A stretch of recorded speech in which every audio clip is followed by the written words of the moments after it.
Autism உள்ள குழந்தைகளுக்கு வாழ்க்கை திறன்களை கற்பிப்பது அவசியம். ஏனெனில் இது அவர்களின் சுதந்திரம், தன்னம்பிக்கை மற்றும் அன்றாட வாழ்க்கையில் அர்த்தமுள்ள வகையில் பங்கேற்கும் திறனை பெற உதவுகின்றது.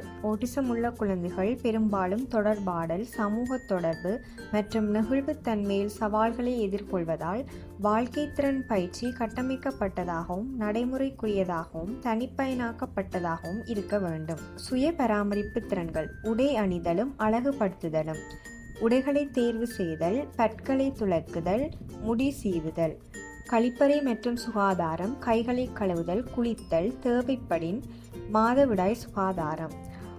உணவு திறன்கள்: கருவிகளை அதாவது ஸ்பூன் அல்லது ஃபோர்க் பயன்படுத்தி உண்பது, உணவுக்கு பிறகு சுத்தம் செய்தல். தொடர்பாடல் திறன்கள்: மொழித்திறன் அதாவது வாய்மொழி, பட அட்டைகள், கருவிகளை பயன்படுத்துதல், உதவி கேட்பது மற்றும் தேவைகளை வெளிப்படுத்துவது, வாழ்த்துக்கள், மரியாதையான சொற்கள், உரையாடலில் மாறி மாறி பேசுதல்.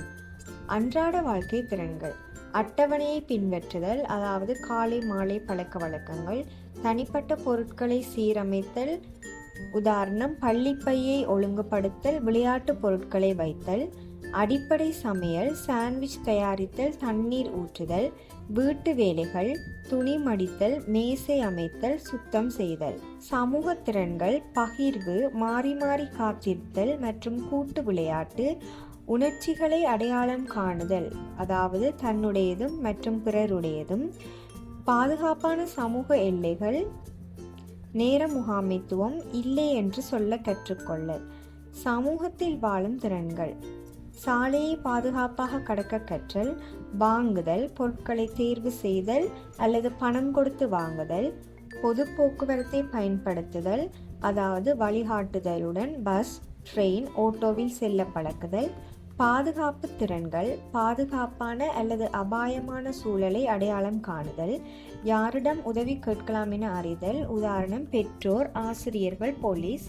முக்கிய தகவல்களை மனப்பாடம் செய்தல், உதாரணம் பெயர், தொலைபேசி எண், முகவரி. தொழில் சார்ந்த திறன்கள்: பணிகளை முடிப்பது அதாவது வகைப்படுத்துதல், பொருத்துதல், வழிகாட்டுதலை பின்பற்றுதல், நேர மேலாண்மை, டைமர் அல்லது அலாரம் பயன்படுத்துதல், பணம் கையாளுதல் மற்றும் அதன் மதிப்பை புரிந்து கொள்ளுதல்.